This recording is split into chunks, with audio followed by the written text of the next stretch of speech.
Além da especificação condicional e autônoma, nós temos um terceiro tipo de especificação, que é a especificação sincicial.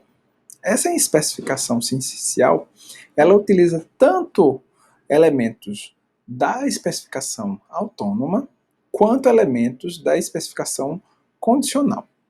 Mas, professor, como é que funciona? Isso é meio maluco. O senhor disse que um não interfere no outro. Não, é um outro tipo. Né?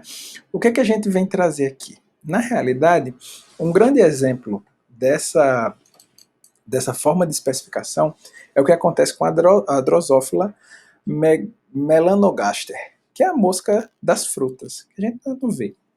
Então, o que acontece?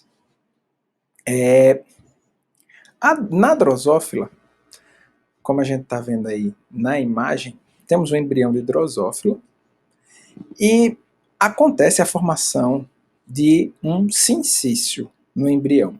O que é um sincício? É uma célula, uma única célula, um único citoplasma, com vários núcleos.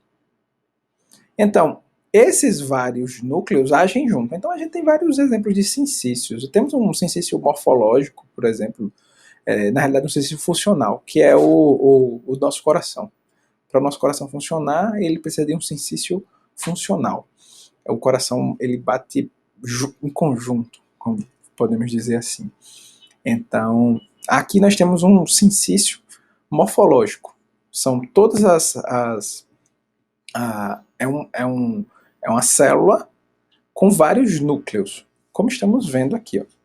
Então, a gente tem apenas uma célula, que é o embrião, e vários núcleos dentro dela. Tá? E isso a gente vai chamar de blastoderma sincicial. E as divisões desses núcleos, eles vão acontecendo até o 13º ciclo. Até o 13º ciclo. Tá? Então vai acontecendo as divisões. E no 13º ciclo, o que é que acontece? Vai se transformando, vai aparecendo o processo que a gente chama de celularização. Que esses núcleos eles vão se transformando em células, vamos pensar assim. No final dessa apresentação, eu vou deixar um vídeo para vocês verem como acontece isso. Tá? Então, a gente vai ver que dentro do blastoderma inicial, a identidade das futuras células é estabelecida simultaneamente através do embrião. Então, vocês estão vendo que na primeira imagem da letra B, nós temos somente células azuis, né? E pouquinhas células roxinhas. Então, esses núcleos, eles estão começando vamos pensar assim, a celularização, né? A se desenvolver e ter a sua identidade. E eles começam a desenvolver sua identidade, é estabelecida aos poucos, e a partir do 13º ciclo nós vamos ver isso de forma consistente, tá? O processo de celularização. Então, a partir daí nós vamos ver o desenvolvimento dos destinos celulares, por exemplo, cabeça, o tórax, o abdômen e a cauda. A gente vê nos vídeos bem delimitado isso, a formação da cabeça, que normalmente fica na região do eixo antero-posterior, na região anterior, né? A formação da cauda, tudo bonitinho. E os destinos celulares, eles são determinados de que forma? Será que existem núcleos nesse sincício que são influenciados por células vizinhas, como na especificação, ou elas são autônomas? A resposta é que os dois. Acontecem as duas situações. Tanto acontece uma influência de células vizinhas, quanto existem células autônomas, situações de células autônomas que vamos ver agora.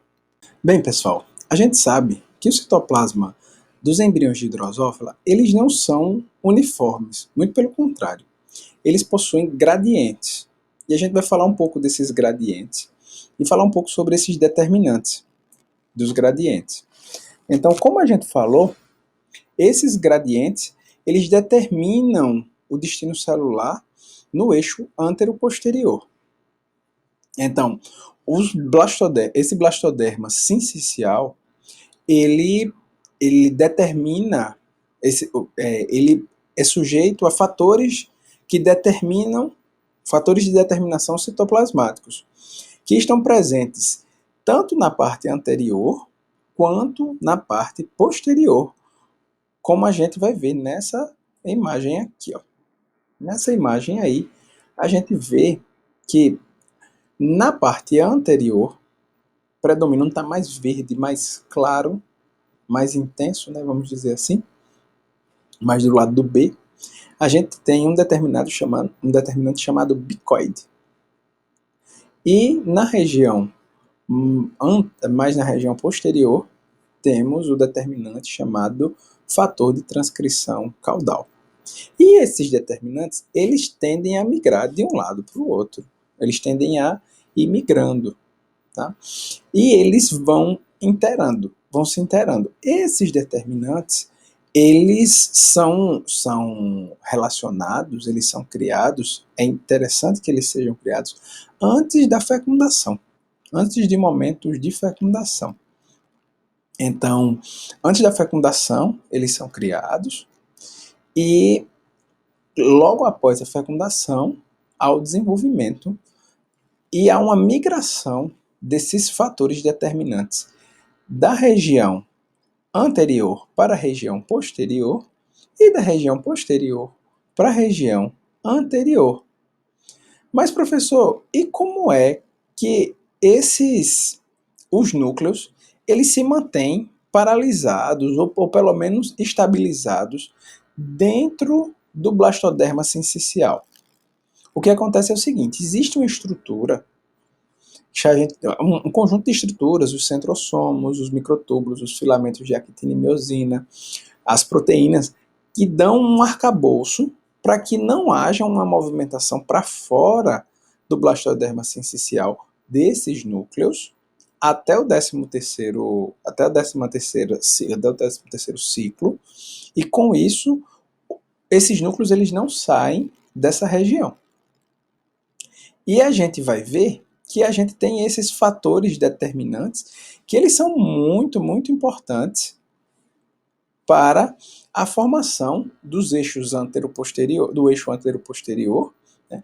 E a determinação, por exemplo, da formação da cabeça, da cauda, do tórax, no caso da larva aqui. Então nós vemos que na região anterior, quando a gente tem uma maior concentração do fator de transcrição, que podemos chamar assim, ou fator determinante de transcrição, bicoide, na região anterior, nós vamos ter a determinação para a formação da cabeça.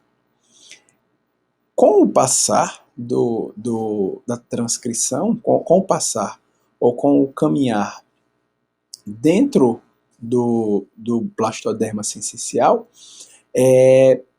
a quantidade desse fator de transcrição, ele vai mudando, ele vai alterando, como a gente viu na figura nos slides anteriores.